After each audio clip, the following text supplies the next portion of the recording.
তোমার নাম কি? ভালো করে বলো। তুমি কোথায় পড়াশোনা করো? কোন ক্লাসে পড়ো?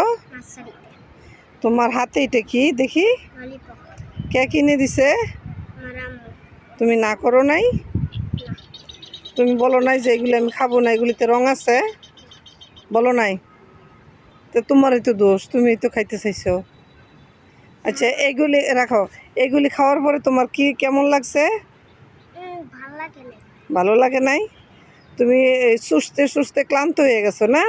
আর তোমার বুকে একটু ব্যথা করছে না? ব্যথা করছে। আবার তুমি এটার পিছনে কি করো? বাসি ফু দাও তো। এরকম তুমি অনেকগুলি ফু দিছো না? অনেকক্ষণ বাজাইছো, বাসি ফু দিছো তারপরে তোমার শরীরটা অনেক গাইমে গেছে, কামছে। তারপরে তোমার শরীর অনেক দুর্বল হয়ে গেছে। হ্যাঁ, তাহলে এগুলি কি তুমি ঠিক করছো? হ্যাঁ, এটা কি কেমিক্যাল না? এটা কেমিক্যাল, তুমি খাইছো কেন? আমি আরো আগে যখন তুমি কইছিলা যে মুড়ি মুড়ি আর চিড়ে আর বাদাম বাদাম দিয়ে মাইখা খাইতে, কিন্তু আমি এটা খাইছিলাম। তারপরে আম্মু কয় কি খাইতে মানা, বিস্কুট টিস্কুট খাও, তাহলে দেখবা তোমার অনেক শক্তি আইবে। আম্মু বলছি কথা। তোমার বিস্কুট খাইলে কি বুকে ব্যথা করে না? অনেক বুকে ব্যথা করে, পেটে ব্যথা করে? কারণ এগুলিতে কি আছে? কেমিক্যাল আছে। এই যে কেমিক্যাল, হ্যাঁ, রং রং এই যে এই যে কমলা রং, এটা কি? এটা রং, এটা আসলে কমলা না, এটা রং দিয়ে বানাইছে, তাই না? না, আমরা এগুলি বানাইতে পারবো না। আচ্ছা এগুলি তুমি আর খাইও না, হ্যাঁ? তোমার ছোট ভাই শেখ ইউসুফও খাইছে না? এক কামড় দিয়ে খাইলে কামড়ায় কামড়ায় খায়। ওই বাসিও বাজায়। জোরে বাসি ফুটো তো। ও রে বাবা। আচ্ছা আচ্ছা আচ্ছা, এই যে দেখছেন, এই যে এখানে যে শিশু বাচ্চা নার্সারিতে পড়ে, তার আম্মু তাকে এবং তার ছোট ভাইকে 2টা ললিপপ কিনে দিছে খাওয়ার জন্য। ললিপপগুলো খাইতে তার পেটে ব্যথা করে, আর এই ললিপপের পিছনে যে বাসি আছে, সেই বাসি ফু দিতে দিতে তার শরীর ক্লান্ত হয়ে যায়, ঘেমে যায়। তারপর এক পর্যায়ে বিরক্ত হয়ে সে আমাকে ললিপপটা দিয়ে বলে এটা ফেলে দাও। তারপর আমি না ফেললে সে এটা নিয়ে মাটিতে পুঁতে রাখে যাতে তার মা দেখতে না পায়।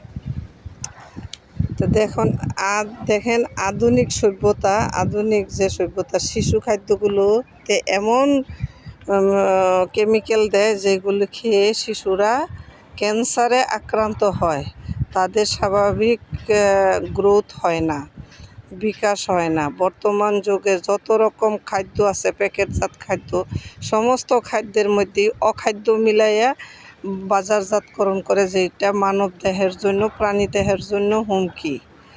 এই ব্যাপার দেশে অনেক সংস্কার হচ্ছে, এটা সেটা কত কিছু হচ্ছে, ক্ষমতার পালাবদল হচ্ছে, কিন্তু কেউ এইগুলি নিয়ে মাথা ঘামায় না। দেখা যায় যে প্রাণ কোম্পানি, আরও বিভিন্ন কোম্পানি, কেওড়া না কি জানি বুটের মধ্যে সবুজ রঙের রং মিশ্রণ করে তারপরে কড়াই দিয়ে আগুনে ভাইজা তারপর সেগুলি বাজারে বিক্রি করে, প্যাকেটজাত করে। কেউ এগুলি নিয়ে কোনো কারো মাথা ঘামানো নাই, বরঞ্চ সেইগুলো থেকে সরকার বেড পায়, টাকা পায়, সেই জন্য আরও এগুলো উৎসাহিত করে। আচ্ছা, এই জগতে এমন কোনো জিনিস আছে যেইগুলি ভাজলেও সবুজ কালার থাকে? সবুজ তো প্রাণবন্ত জিনিস, সবুজ মানে কাঁচা, আর যখন সেটাকে ভাজা হয় তখন কি আর সেটার মধ্যে সবুজত্ব থাকে কি না? আর বর্তমান সভ্যতায় এই সভ্য মানুষগুলো, শিক্ষিত মানুষগুলো, শিক্ষিত ভণ্ড মানুষগুলা মানুষকে ধোঁকা দিচ্ছে, আর অন্য শিক্ষিতরা, ভণ্ডরা শিশু খাদ্য, মানব খাদ্য, এই যে মানব খাদ্যের মধ্যে এই যে বিষক্রিয়া মিশাচ্ছে, এগুলো নিয়ে মাথা ঘামাচ্ছে না। সবাই মানে ইয়া নেপসি যার যার পকেট গরম যখন আওয়ামী লীগ সরকার ছিল তখন সবাই মুজিব কোট নিয়ে মুজিবের গান গাইছে মুজিববাদ করছে, কিন্তু আসলের বেলায় ঠন বর্তমান যে চলছে ডক্টর ইউনূসের যুগ, সেই ইউনূসের যুগও ঠন কাজের বেলা কিছুই না।